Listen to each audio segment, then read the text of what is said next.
Hello and welcome to the Celtic Way morning briefing. No, it's not a Scott Brown special. I've just made the grave mistake of getting a haircut and a shave in the same day. No Bruni, also no Tory today, but I am joined for this episode by the one and only Alison McConnell. So how's it going, Alison? Very well, thanks. Always nice to see some sunshine as you get to the end of the week. It just helps to lift the mood a wee bit. Sure, it's not just reflecting off my head there a wee bit, but well, first things first, before we get into the nitty-gritty, remember guys, we're running an offer just now, so if you subscribe to the Celtic Way website, and I'll put the link in the comments, just done it there, you'll get the first 2 months for just £1, and on top of that, if you're a new subscriber, you get into the hat for £100 gift card too, so get on there. It's www.celticway.co.uk/subscribe. Okay, Alison, I'm going to start the day, even though you and Tony talked about the manager of the year yesterday. I want to have a wee gab about the PFA individual awards. We heard earlier in the week, as you and Tony discussed, that 6 Celtic players had made the PFA Premiership Team of the Season, so it was no surprise a couple have made the shortlist for Player of the Year. Or was it though? Because did you expect Tom Rogic to be in the running over the likes of Cameron Carter-Vickers or Jota, Alison? Yeah, I think it's raised a few talking points, hasn't it? I think when you break down the stats, I think Tom Rogic, I think, has had a fairly decent season in flashes. I'm not sure that it's been sustained over the course of the campaign.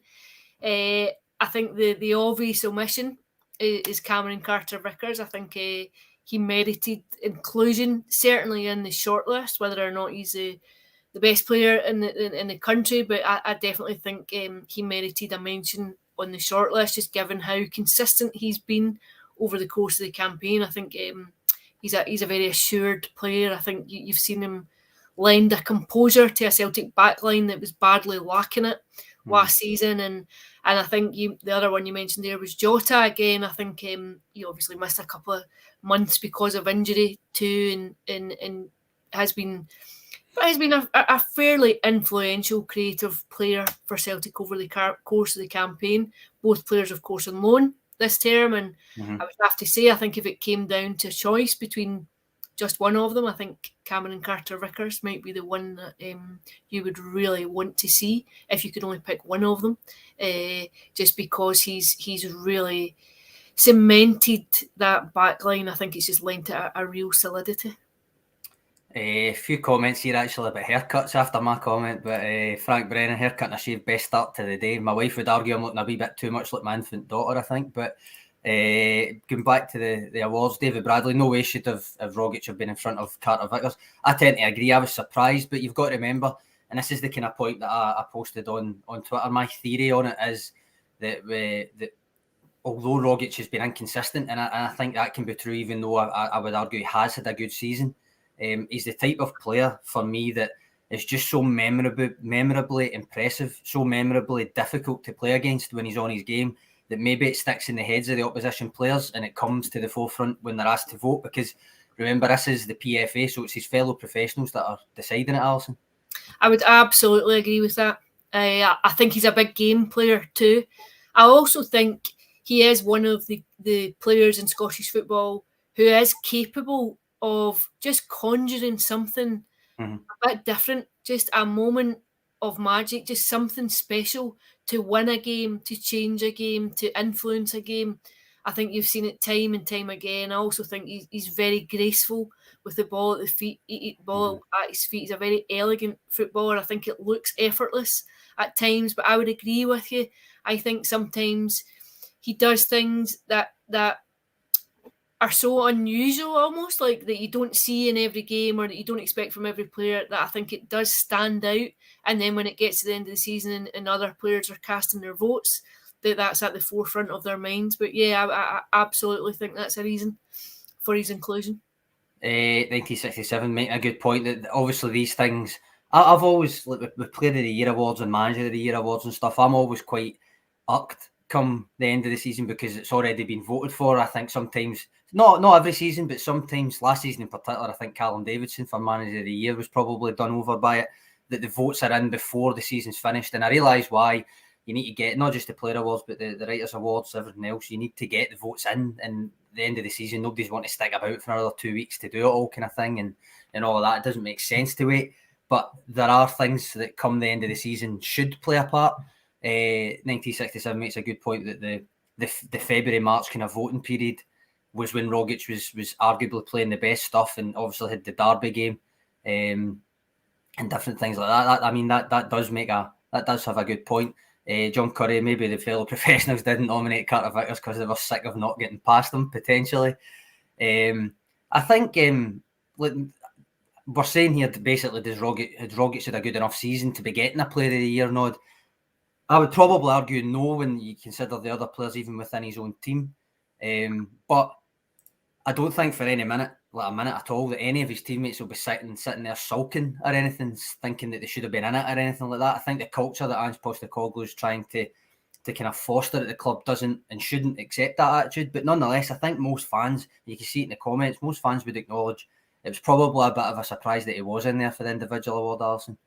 Yeah, I absolutely agree with that. I also think that these things are nice. They're a compliment to your season. I think individual awards will always feel like a nice addendum to the campaign, but I think most players will tell you that without coming in a bigger context or coming in the back of a season that you maybe don't win anything as a team, that they count for less. I think they maybe add to the season, but I think as a collective, it becomes very much about what you're doing as a team and where you are. And then I think if you have a successful team on the pitch, that tends to be reflected in the individual awards, because the impression that you have given is that you tend to have the better players of any other team in the country. And I think that's why you see maybe Celtic dominating the team of the season and individual awards, just because I think they look to be very firmly on course for a league title, and that then becomes reflected in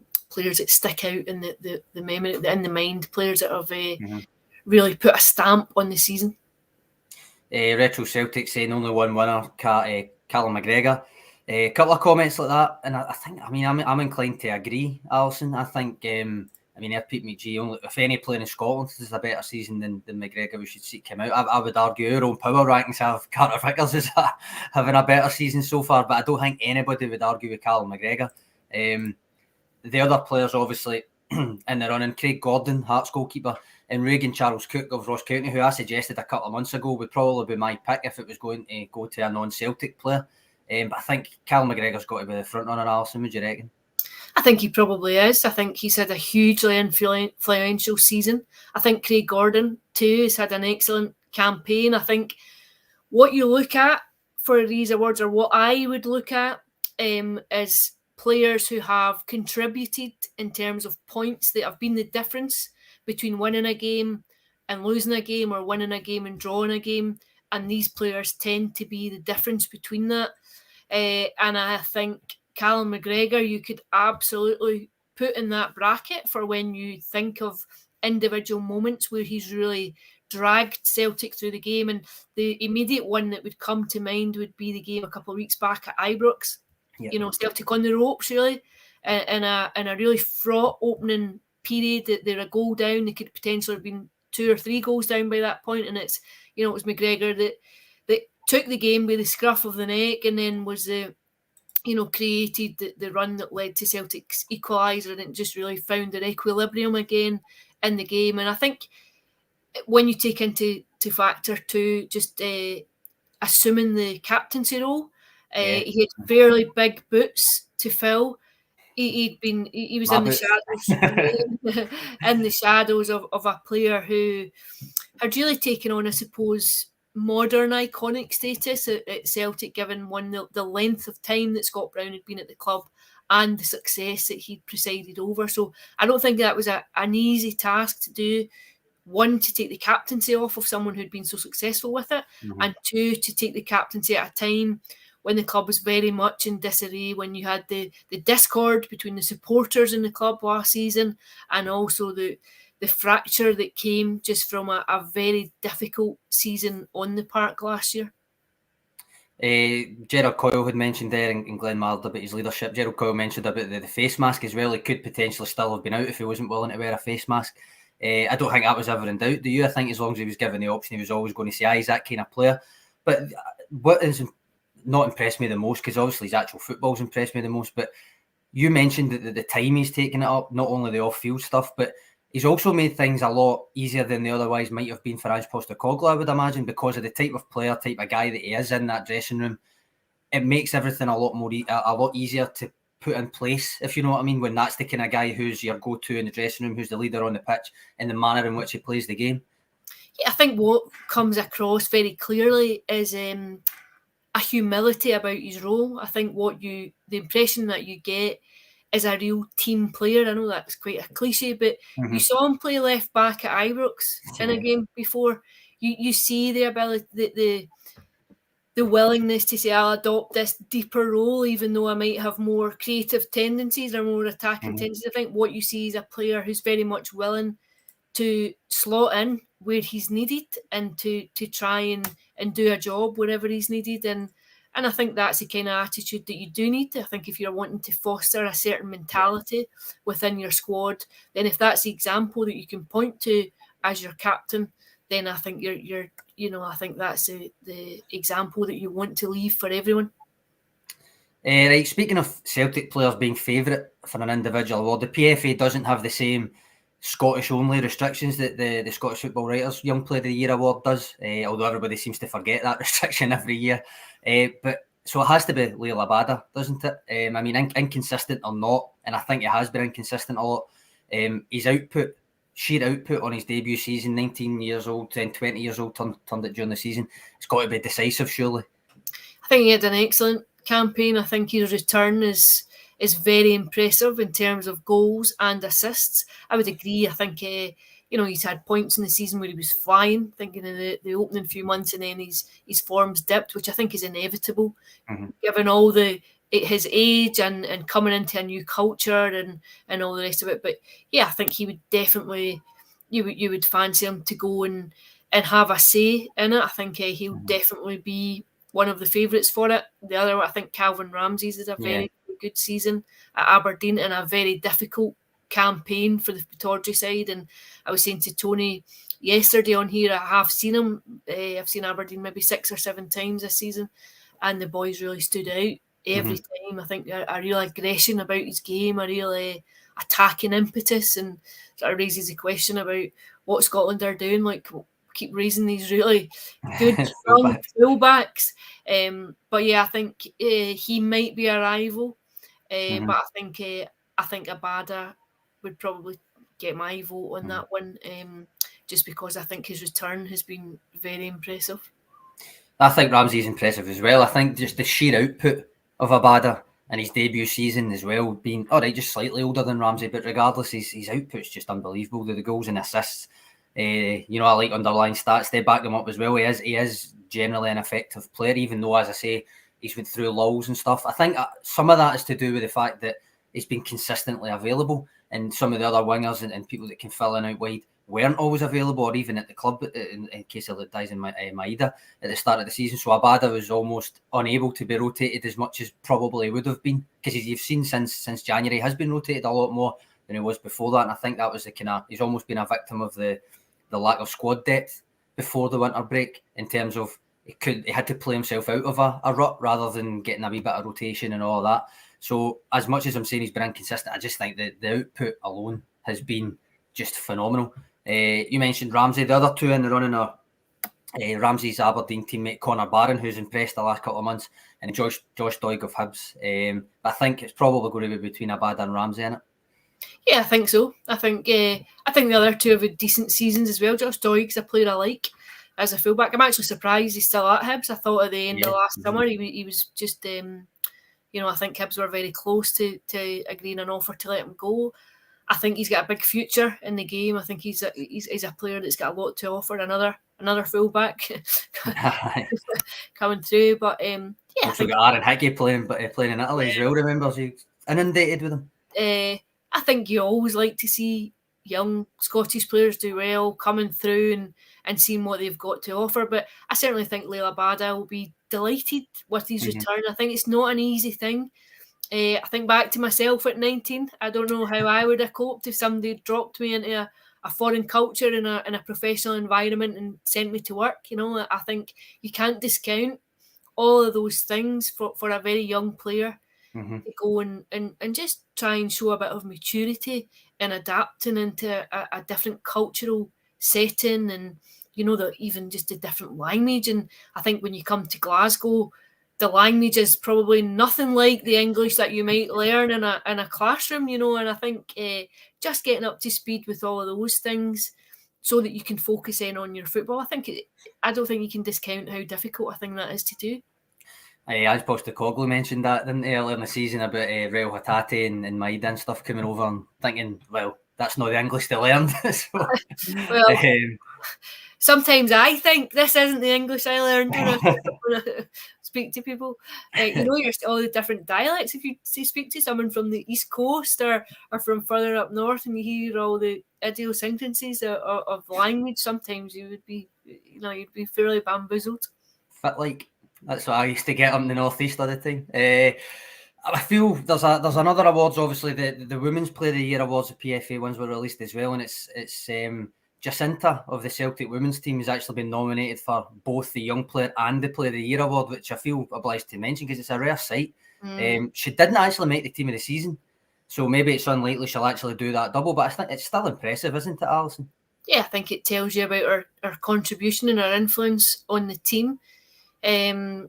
Charlie Wellings too. Charlie Wellings has had a remarkable campaign. I think that's 31 goals this season. She's been excellent. Really, really fantastic debut season for Celtic. I have to say, I think probably Lizzie Arnott at Rangers will win that award. Another one who's had an impressive campaign, and I think Rangers are just set to topple Glasgow City's dynasty, long-held domestic dynasty. I think Glasgow City have been champions for the last 14 years, and I think it'll be quite a historic title, I suppose, for Rangers, who their women team have never won any silverware at all. And I think just what we spoke about 5 minutes ago or so, I think when you're the successful team in your league, I think you tend to dominate the individual awards just because it's reflective of what's happened on the park. I mean, the Celtic women's team, they're third in the league, isn't it? But it's actually, they've already won a trophy. They won the SWPL Cup, and they're, as I say, third in the league behind Rangers and Glasgow City, which is it's no shame. But they're also in the Scottish Women's Cup semi, so they've got a potential double. There is a successful season to be had there for them as well. But I want to move away from awards because I feel I've been talking about awards for the last 3 days, and on to transfers, which at this time of year, almost the summer transfer window, we're doing a lot about that come summer as well. But Celtic were linked to a left back on Tuesday, and now it's a winger, Ola Solbakken of Bodo Glimt, who you might remember having a cracking game against Celtic in the Europa Conference League. He's not a new link. He's been offered to the club before, which didn't pan out. So we won't go into him specifically today. I don't feel the need because he's been a link for months now. It's been floating about. But in general, off the back of that, what I'm going to ask Alison is two things. One, how proactive do you think Celtic need to be in tracking and recruiting a first team ready winger in the context of the Jota situation? And then two, where does the recruitment of a quality winger leave, for instance, James Forrest and Mikey Johnston? Yeah, it's an interesting question. I think so much hinges on the Jota situation. My own personal opinion is I don't think he will sign. I think if there was a deal to be done, I suspect it would have been done before now and agreed before now. I think he's probably assessing his options. I could be entirely wrong on that front, and it's just an opinion, but I think that very much changes the complexion then of the team going into next season, because he's been a really pivotal performer there and a fairly consistent performer when he's been fit. So I think it does give you a problem of how to replace him. In terms of James Forrest and Mikey Johnston, I think Mikey Johnston might have reached a stage at his career where it would be advisable to go and get first-time football. I don't know if that takes the form of a loan or a move, but I think there are players in front of him, and I don't think he's going to get the game time that he needs to kick on now. I think if you want to establish yourself in a senior career, I think he'll need to play more football. James Forrest is a player, you and I have spoken about James Forrest before, Sean. I think he's been criminally underrated at times. I think he's toiled this season just to find match fitness, and I think without that level of fitness he loses some sharpness. But I have to say, I think a player of his quality and a player of his experience still has something to offer.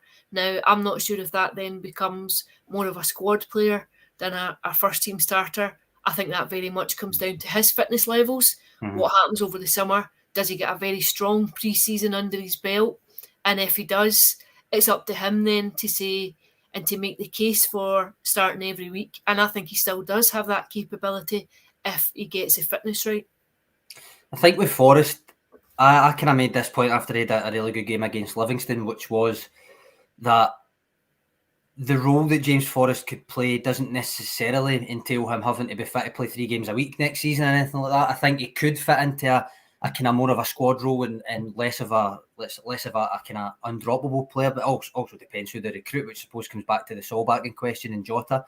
But regardless, the other thing with Forrest is he's got a year left in his deal, I think, after the end of this season. Presumably he's one of the kind of better earners and stuff, so is that conducive to being a squad player? I don't know. It depends how Ange Postecoglou views it, I suppose, and how James Forrest himself views it, I reckon. But I do agree with you. I think he still has a role to play. I think writing him off and saying he should be shipped out in the summer is probably going too far, given the Jota situation where it's not a given that he will be coming back. And then you're looking at the other wingers in the squad and you're thinking, well, are you going to be back in a situation like a reference with Abada, where the first half of the season there were no other real options? I think that's where the recruitment might actually have to be proactive, regardless of what they think behind the scenes with Jota. Retro Celtic compares him to the Patrick Roberts situation. Essentially, the loan signing and no more. It's going to look like potentially. I would think maybe Patrick Roberts is maybe a story they could use to kind of say the grass isn't always greener if you go after a good loan spell. But Retro Celtic make the point that if he doesn't thank him, move on, look at other players like Solbakken. Doesn't need to be him, obviously. Gary McDowell make the point that Bodo played a similar type of game that they gave Celtic a bit of a lesson in how to do it in Europe, I would have said. Solbakken was one of the standouts. Gave Greg Taylor an awful time it, I thought. The other thing I would say about Solbakken is, though, he's been linked also with Roma, who he did have a good game against as well when Bodo beat them, and a couple other clubs as well. So it's not a given that just because he was offered to Celtic last summer that it's going to be one of the things that comes to fruition. But he is a good player. We've all seen firsthand what he can do. But I've just found it interesting in the context of the Jota situation. It's got to be proactive, I think. It's got to be, even if they think that there's a chance Jota will sign, they need to have that kind of that list there that, this is who we're going to go for if he doesn't. Listen, I think that's a given. I think clubs do that all the time. I think they don't rest in their laurels. I think that's work that goes unseen constantly. I think it's a fairly constant process. I think there will be a short list. You maybe have 3-4 players for every position, prioritising a couple and working your way down the list depending on situations. I think Celtic themselves will have a very good idea of Jota's situation. I think there'll have been conversations that have taken place with the representatives around them. I think Celtic will have more than an inkling of what's going to happen and will look to act accordingly. And I think recruitment is something that's a constant at clubs. I think you're always looking to where you can strengthen, where you can improve. I think this summer will be intriguing for a number of reasons. I think the very first thing that you would point out is that Ange Postecoglou is showing that he can be trusted with a budget. When you say that he's brought players in who have settled quickly, who have been impactful, who have very, very quickly assimilated to the way that he wants to play. He's identified players that fit into his football philosophy and have been able to come and to do that very seamlessly. So I think he's shown that he can be more than trusted with a budget. And the other consideration now is obviously that, Liverpool won that first leg last night 2-0, that the possibility of automatic entry into the Champions League group stages is tangible. It's a very distinct possibility now, and you think that maybe just affords a bit of leeway when it comes to certain negotiations, because I think for me the stumbling block with Celtic going to sign players is not necessarily the fee that it costs to bring a player to think, but rather the salary that goes round about it, because when you have players who are wanted elsewhere and in more lucrative leagues, it's the salary issues that tend to be the stumbling block rather than the fee for the player. So I think maybe the Champions League finances this season can sway things. It might otherwise not have worked, but again, that remains a very delicate balance, because if you have a structure within the club, that you're always wary of not upsetting it. I think, and also it's about long term too. You're thinking this is one season in the Champions League. If you sign someone in a 3-year contract on X amount, you have to be able to fulfil that. So I think there's all sorts of considerations to take place, but I think what you'll see is this summer is a tweaking of the squad, given the amount of players who have come in both windows that Ange Postecoglou has so far presided over, but there is not the same level of rebuilding that was required this time a year ago.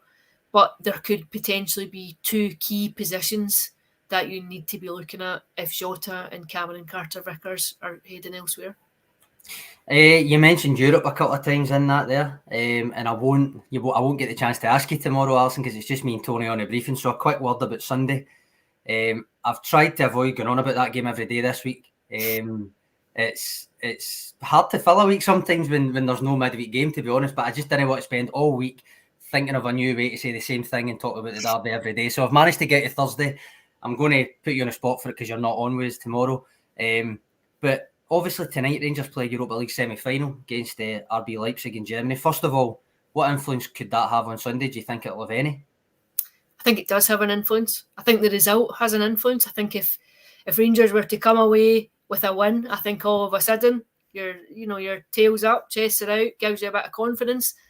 I think the flip side of that is that if you lose the game, and how you lose the game can be just as notable, and then you have the journey back, and then you're walking into an environment that the last time you played at, you were, after half an hour, Rangers were absolutely hanging on. I don't think there's any doubt that would have been one of the most sobering nights of the season for Celtic back in February in that midweek game, because I think Celtic came flying out the traps that night. They really, it showcased all the elements that Ange Postecoglou has spoken of, and I thought Rangers were rattled. And that's what Celtic will look to replicate again on Sunday.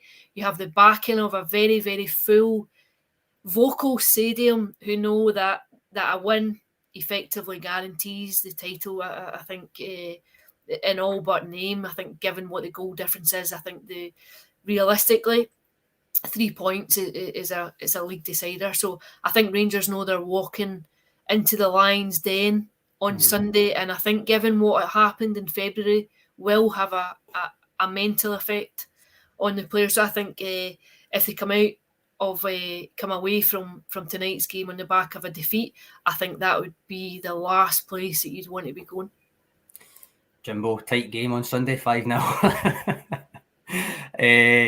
I tend to agree. What I would say is, and this is just a word of caution to the kind of, sometimes the perception gets put out there that, it's after a European game, the European hangover, all that kind of thing.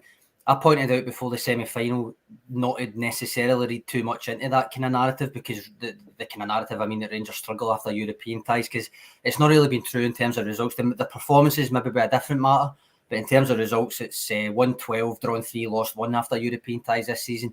So they do well, but what I would say is 2 of those draws, I think it was after the winter break and the post Christmas European tie. So having a couple of draws kind of maybe altered the perception. Oh, look, they're struggling, that kind of thing. But overall, to their credit, they don't really.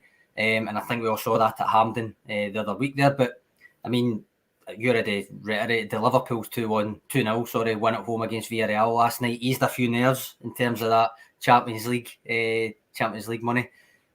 But before we go, and again, since you're not on tomorrow, I'm going to put you even more on the spot. Give me a far too early score prediction. I think Celtic will win, and I think they'll win with some, I think they'll win with a bit to spare. And the reason I say that is because I think it's a game where the pressure is all on Rangers, really. I think there's no real pressure on Celtic. I think, I think almost the title was won at Ross County last week. I think it's just within touching distance, and I think this crystallises that. I think Celtic will win 2-0. 2-0. Nice one. Well, I respectfully decline to give mine yet. I'll save that for tomorrow's episode. But remember, as we finish up, guys, that we're running this offer just now. So if you subscribe to the website, celticway.co.uk/subscribe, you'll get the first 2 months for £1. So for now, that's all we've got for you today. So thanks for your comments, guys. Thanks for your contribution, Alison. And me and Tony will catch you all tomorrow. Pleasure.